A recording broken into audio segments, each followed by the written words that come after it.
trabajos más destacados se presentan ahora oralmente en 2 meses, uno el día de hoy y otro el día de mañana. Esta temática surge en primer lugar por la observación y atención de los editores frente a los acontecimientos fácticos que sucedieron principalmente el año pasado con la denominada Soberanía. ¿Cómo pensar este fenómeno desde el campo de la filosofía? ¿Cómo dialogar con las otras disciplinas? ¿O cómo podemos dar cuenta de las protestas? Además de ello, nos percatamos en segundo lugar de que últimamente la literatura sobre la protesta como tal no había sido muy nutrida. Ciertamente se ha pensado temas similares como el caso de la huelga y el marxismo, por ejemplo la huelga de masas en Luxemburgo, o el caso de la desobediencia civil en Henry David Thoreau, o recientemente las nuevas generaciones de la Escuela de Frankfurt, como por ejemplo Norbert Elias. Sin embargo, la literatura sobre la protesta en filosofía, más allá de los casos puntuales, sobre todo en epistemología, no ha sido planteada. Creemos que ciertamente requiere de más diálogo y entendimiento mutuo, sobre todo en países como estos. Entonces, la revista se propuso responder a este llamado e intentar llenar ese vacío, convocando una serie de filósofos e intelectuales. En esta ocasión contamos con las 3 primeras ponencias, que son una protesta pacífica de Eduardo Castaño, el ensayo de las recurrentes protestas sociales, o sea, una filosofía de la protesta de Manuel Mala, y finalmente democracia, disensión y protesta, implicaciones sociales de una clase. Comenzaremos con Eduardo, luego con Manuel Mala, y finalizaremos con Manuel Castaño el día de hoy. Cada ponente dispondrá del máximo de 25 minutos, y luego de que hayan exaltado los ponentes el día de hoy, pasaremos a las preguntas públicas.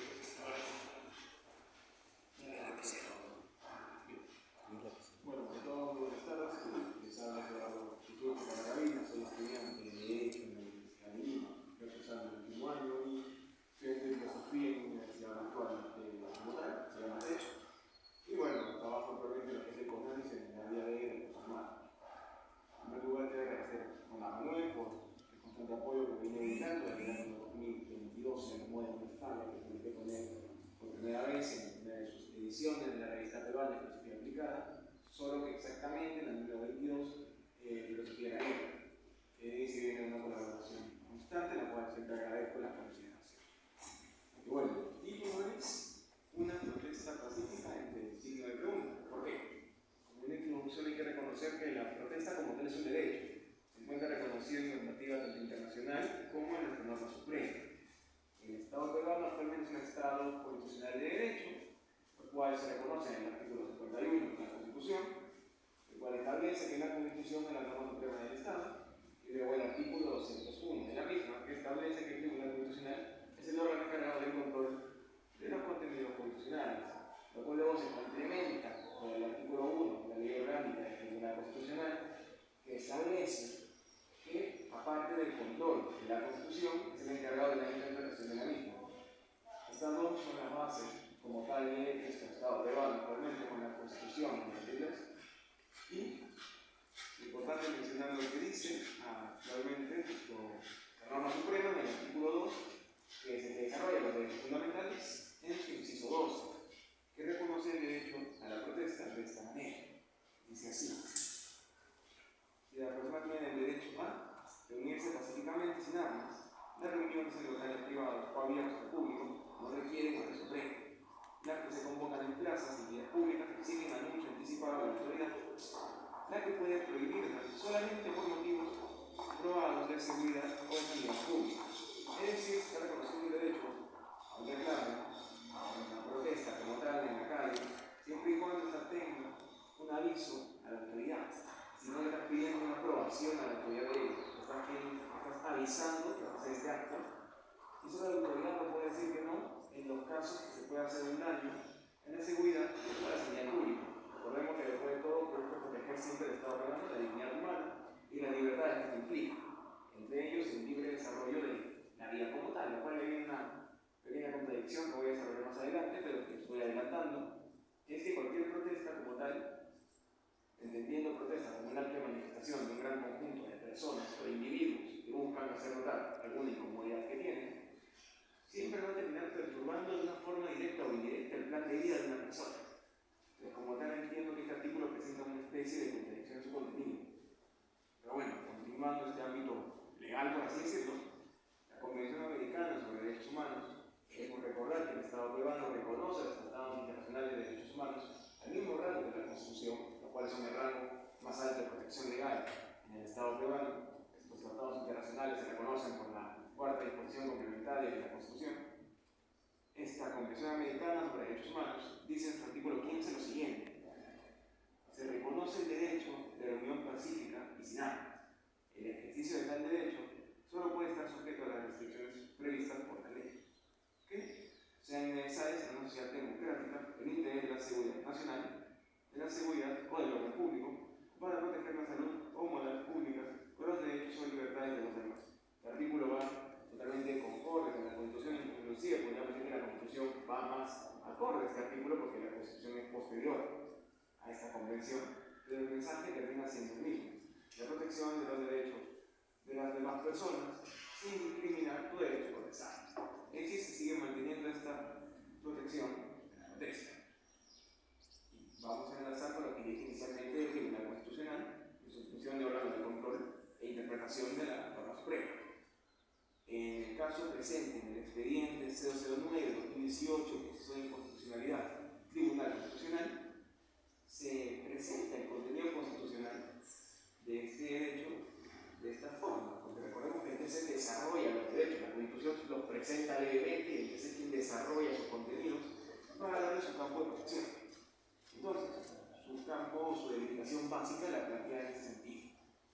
Con relación a su contenido constitucionalmente protegido, este derecho confiere la facultad de cuestionar de manera temporal o periódica, esporádica o continua, a través del espacio público o a través de medios de difusión, radiales, electrónicos, virtuales y o tecnológicos, de manera individual o colectiva, los hechos, situaciones, disposiciones o medidas, incluso normativas, por razones de tipo político, económico, social, laboral, ambiental, cultural, ideológico o de cualquier otra índole, que establezcan los poderes públicos o privados con el objetivo de tener un cambio del status quo a nivel local, regional, nacional, internacional o global. Podemos cortar hasta acá esta cita, para luego continuar con la segunda parte de la misma, en que defiende la protesta siempre y cuando se busque una modificación del status quo y que esto se puede realizar de múltiples formas, de manera presencial, de manera electrónica inclusive.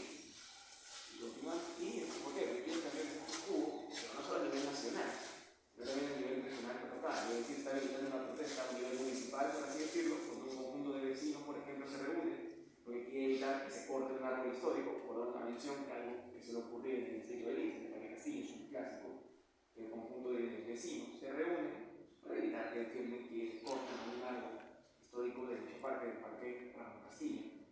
A nivel regional, pasa mucho en los gobiernos regionales, la mencionar, y a nivel nacional, mejor ejemplo que lo que aconteció en la llamada toma de Lima, que bueno, han habido posteriores, pero la que se trata acá es la del 19 de julio, que fue una de las más multitudinarias. Pero continuando con la cita, esta protesta tiene que tener un fin legítimo según el orden público constitucional. Se continúa la defensa del Estado constitucional de derecho.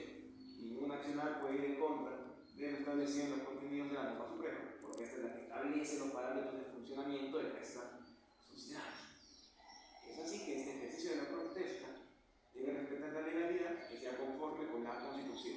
Esto se establece en el fundamento 82 del expediente, de la sentencia del expediente ya mencionado, 009-2018, proceso de inconstitucionalidad, Tribunal Constitucional. Así que esta sentencia es muy importante porque, aparte de desarrolla mucho más contenido, vale mencionar, desarrolla también los límites que ya recalcó la Constitución y la Convención Americana en la protesta, solo que de una manera más amplia, que es el orden público y la seguridad. Los cuales, si nos damos cuenta como tal, no suelen ser respetados. Cuando hay una protesta a gran escala, se suele destruir propiedad privada, propiedad pública, se suele agredir a poblaciones, tanto por parte de la policía como por parte de los protestantes, se suele hacer un daño en ambas partes, no hay una persona que salga totalmente beneficiada, por así decirlo, de la destrucción de las áreas públicas, se rompen las estaciones de los metropolitanos, se puede llegar inclusive hasta saqueo de tiendas o saqueo de entidades públicas. Entonces, como adelantando un poco esta especie de conclusión, plantear que se busca una protesta pacífica como tal no resulta tan lógico viendo los resultados que siempre se vienen obteniendo. Pues como tal, habría que apuntar a otra especie inclusive de nombre, no como reconocer, plantearlo como una protesta con otro sentido, pero no pacífica como tal, que nunca termina aconteciendo. Y para desarrollar un poco esta idea es que agarro de ejemplo a esa toma de Lima y colocando diversos autores, diversos periódicos que la narraban como tal. Por ejemplo, Renzo Gómez Vega termina desarrollando lo siguiente sobre la famosa toma de Lima, como decía el pasado. Las protestas contra el gobierno de Dina Boluarte se han activado este miércoles en Perú, con epicentro en Lima y ecos en buena parte del país. Según la Defensoría del Pueblo, hubo marchas en 59 provincias y bloqueo de carreteras en 54, lo que representa el 32,7% de los territorios de escala nacional. Sin embargo, el Ministerio del Interior reportó desde las primeras horas de la tarde 21.000 personas movilizadas en todo el Perú y no más de 1.500 en la capital. Es decir, vamos a una discordancia de datos. La noticia presenta uno, el Estado presenta otro por medio del Ministerio del Interior. Sin embargo, si nos percatamos que han bloqueado una cantidad considerable de carreteras, ya se detuvo el flujo económico del país, por lo menos en esos momentos, ya se genera estabilidad económica y estabilidad social, lo cual ya termina perjudicando de forma directa o indirecta a las personas. Porque claro, van a haber siempre individuos que dicen que esta marcha a mí no me interesa, yo no formo parte, yo no participo de ella, o tampoco vale el Estado, pero igual ya te forman en contra en algún sentido. Tanto que inclusive cuando toman las calles, Plaza San Martín por ejemplo, muchos trabajadores de entidades públicas no pueden retirarse del centro de labores porque han literalmente rodeado el local, o por el lado contrario, lo que hacen retirarse más temprano. También en empresas privadas ocurre esto, cuando hay manifestantes, hace que los trabajadores se retiren más temprano de la empresa o de la entidad, lo cual ya detuvo su producción de trabajo y planta de actividad que tenía dicho día. Inclusive los carros que no pueden conducir en el tránsito por las protestas que se realizan, terminan deteniendo sus actividades de día y tienen que ver otra forma de poder continuar con su plan de día, su plan de vida. Entonces, tan pacífica no resulta. Claro, no le estás remolcando el carro a la persona, no estás rompiendo un edificio, por así decirlo, la estructura del mismo, pero ya de una forma u otra ya dañaste su plan de vida, ya dañaste sus actividades cotidianas. Entonces, protesta pacífica como tal no está resultando. Y no solo esto viene por parte de los protestantes, también podemos notarlo en lo que acontece con el propio personal de la policía. Por ejemplo, en un reportaje realizado por Canal N, que luego tuvo una nota periodística en su página web, se señaló lo siguiente sobre lo que aconteció dicho y 19 de julio. Más de 5.000 policías se desplegaron ese día en puntos estratégicos, custodiarán los perímetros establecidos como zonas intangibles de la ciudad, pues, como se sabe, desde febrero pasado, a través de la ordenanza, la Municipalidad de Lima declaró el centro histórico como zona intangible para el desarrollo de marchas, manifestaciones y concentraciones públicas que pongan en riesgo la seguridad de la ciudad. Es decir, 5.000 policías se van a desplegar. Esto es un conjunto de personas que en vez de estar cuidando otro tipo de actividades se va a tener que movilizar. La probabilidad de confrontación de policía con manifestantes es alta, porque es lo que suele acontecer de una forma u otra. Han habido muertos, no recientemente, pero sí en casos anteriores, como ocurrió en la manifestación en el gobierno de Manuel Medina. Entonces, pacífica como tal no resulta, es decir, lo que regula la ley no se termina cumpliendo en la realidad. Y esto ya, planteando un poco la conclusión, pues, mantener este artículo, claro, señalar esa contradicción, por así decirlo, lo que digo, la protesta pacífica, sabiendo que casi nunca termina aconteciendo, es que ninguna persona sea inmune a los efectos de una gran manifestación. Es decir, no hay forma que uno no pueda verse afectado directa o indirectamente. Las noticias, al presentar a marcha, terminan generando intranquilidad en las personas. La familia no quiere que los hijos salgan, por riesgo que les pueda acontecer algún daño. Los policías no tienen temor de ser agredidos por los protestantes, y los protestantes serán agredidos por la propia policía. Es una intranquilidad constante que genera un deterioro en el desarrollo del país como tal, pues se detiene el plan de desarrollo de vida, por lo menos en ese día que ocurre la marcha, y luego en los días subsiguientes por el cobro de daños, tanto en las áreas verdes, en el ámbito patrimonial como en el ámbito psicológico que ya acontece. En el sentido que, como se dice, la normativa regula el deber ser, pero no lo que es, porque siempre la normativa dice lo que debería ser, pero no es lo que termina aconteciendo en la realidad. Es esa forma en la que tendría que analizarse una protesta, y no como suele acontecer mucho en el ámbito legal, que es que la protesta siempre va a terminar siendo pacífica, porque siempre se basa mucho en el deber ser, y no en lo que termina aconteciendo en la realidad, que es lo que debería ser el punto de análisis de las protestas. ¿No? Es lo que quería comentar respecto a mi participación. Muchas gracias.